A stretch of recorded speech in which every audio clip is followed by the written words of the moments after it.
এখন নয়, নামবে না, একটু পরে উঠবি। না না একটু পরে দাঁড়া, আগে এটা করে দিই কমপ্লিট।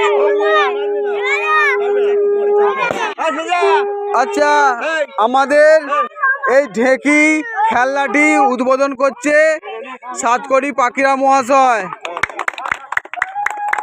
সাতকড়ি পাখিরা মহাশয় উদ্বোধন করলেন। ব্যাস কমপ্লিট করে এবার ওইদিকে মিটটা দিয়ে কাজ। ঠিক আছে, এই লজেস ফজেস গুলো দাও। ব্যাস হয়ে গেল। কতক্ষণ লাগলো বলো? 5-10 মিনিটের জন্য খালি। এবার লোক না হলে, কিছু না হলে 3 জনে কাটবে।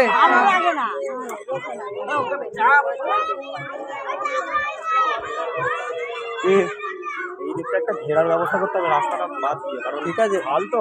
ঠিক আছে, ওই পাঁচিল দিয়ে না মাছ ফাছ দিয়ে আপাতত একটা। আচ্ছা, আপাতত দেখছি। খাল পাল আছে তো, বাচ্চারা খেলতে খেলতে ছুটে ছুটে এদিকে ঢুকে পড়ে। এটা আমি লক করার চিন্তা ভাবনা নিয়েছি, 4টে থেকেই শুরু করবো। কেন বলতো? হ্যাঁ, এই তো রেডি হয়ে গেছি, চলো। হ্যাঁ, লজেস কা